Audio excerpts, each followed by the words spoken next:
Сәлеметсіңдер ме, балалар?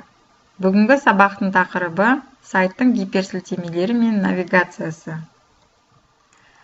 Сабақтың білімділік мақсаты HTML тегтерін қолдана отырып гипермәтіндік сілтемелер құру. Смарт мақсат: студенттер HTML тегтермен жұмыс жасай алады, сайттың қарапайым бетін құрады, сайттың әрбір бетін гиперсілтеме көмегімен біріктіреді. Күтілетін нәтиже: студенттердің сабаққа қызығушылығы арта түседі, сайт құрады, гиперсілтеме жасайды, сайт беттерін әрлеуді біледі. Игерілген практиканы шыңдауға мотивация пайда болады. Мынадай сұрақтарды қарастырайық. Сілтеме, гипермәтін ұғымдарына түсініктеме. Гипермәтін қалай және қандай жолдармен жасалынады? Навигациялық сұлбалар және олардың түрлері. Сайт бойынша навигация.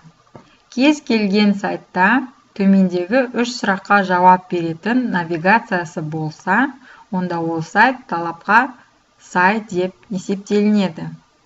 Кез келген сайтта мен қайдамын, қайда барамын, мәзір қайда навигациялары орналасуы керек. Мен қайдамын навигациясы бойынша талаптар: тақырып және логотип олар сайттың атын көрсетеді. Сілтемеге жатпайтын сайттың тақырыбы, тақырып терезесі және мәзір позициясы веб-бетті белгілейді. Қайда барамын навигациясы бойынша әрбір беттен кез келген келесі бетке өтуге мүмкіндік болу керек. Мәзір қайда позициясы бойынша пайдаланушы навигацияға қол жеткізу үшін бетті айналдырып отырмауы керек. Навигация қол жетімді болу керек. Демек, мәзірді оң жақ, сол жақ немесе жоғар жағына орналастыруымыз керек. Навигациялық сұлбалардың түрлері. Жалпы навигациялық сұлбалар 3 түрге бөлінеді. Олар мәтіндік гиперсілтемелер, навигациялық батырмалар және сенсорлық суреттер.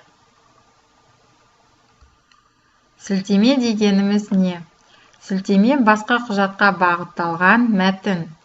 Сілтеме жасалатын орын жасырын белгімен, мәтін командасымен белгіленуі керек. Бұл команда гипермәтін деп аталады. Гипермәтін ұғымы. HTML ағылшын тілінен аударғанда гипермәтінді белгілеу тілі мағынасын білдіреді. Гипермәтін бұл қосымша элементтерді басқару мақсатында ішінде екпінді элемент орналасқан мәтін түрі. Ол мәтін ішіне сурет, дыбыс енгізуге, мәтінді безендіру және форматтау әрекеттерін орындайтын, немесе осы құжаттың басқа бөлігіне сілтемесі бар алғашқы нүкте ретінде қарастырылатын белгіленген сөз. Веб-парақтардың басқа веб-парақтарға қатысты сілтемелерінің болуы World Wide Web жүйесінің ең тартымды ерекшеліктерінің бірі. HTML құжаттарында гипермәтіндік сілтемелерді құру өте жеңіл. Ол үшін атрибуты, яғни параметрі бар A және /A тегтері пайдаланылады. Гиперсілтемелерді құрған кезде href атрибуты міндетті түрде қажет. Оның мәні сол сілтеме көрсетіп тұрған файл атынан немесе оның интернеттегі URL адресінен тұрады.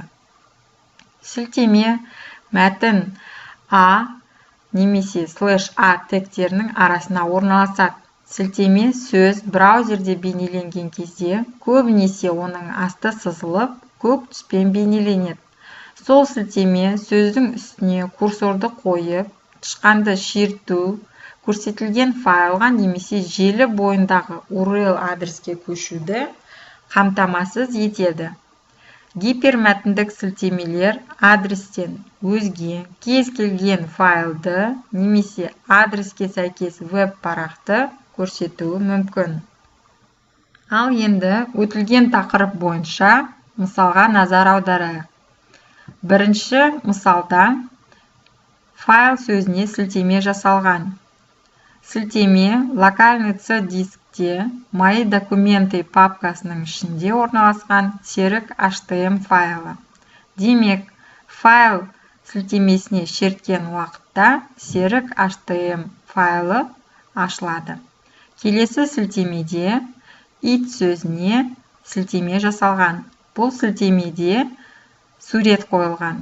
Демек, it сөзіне шерткен кезде бізде сурет ашылады. Ал келесі үшінші сілтемеде Microsoft бағдарламасының сайтына тікелей сілтеме жасалған. Демек, Microsoft сілтемесіне шерткен уақытта экранға біздің Microsoft компаниясының сайты ашылады. Ал енді әдеттегідей блокнот бағдарламасын ашып, осы блокнот бағдарламасына біздің сілтемелерімізді теріп жазамыз. Кез келген HTML құжат HTML сөзінен басталады, тегінен басталады. HTML құжаттың денесі body тегінен басталады. Ал сілтемені жазбас бұрын P абзац тегін беруіміз міндетті. Бұл жерде екі түрлі сілтеме жасадым. It сөзіне және менің почтам сөзіне сілтеме жасадық. Ал енді осы сілтемені тексеру үшін сақтауды көрейік. Файл, сохранить как батырмасын шертеміз және біздің дайын болған папкамыздың ішіне сілтеме деп атауын беріп, нүкте HTML форматын беріп, және қазақ тілін оқу үшін Unicode кодировкасын таңдап сақтаймыз.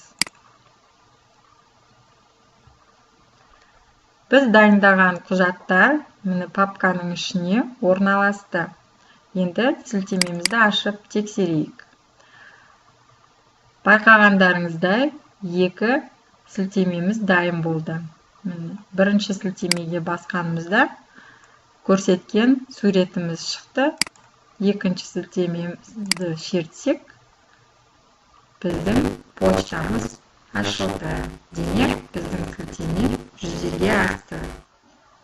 Ал енді көрсетілген мысал бойынша сіздерге A, B, C 3 деңгейлі тапсырма дайындадым. A деңгейлі тапсырма бойынша сендерге 5 гипермәтіндік сілтеме құру беріледі.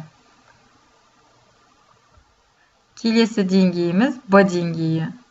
Бұл деңгейде HTML гипермәтінді сипаттау тілін пайдаланып, қарапайым веб-парақтарды дайындау мысалын пайдаланып, веб-сайт жасау.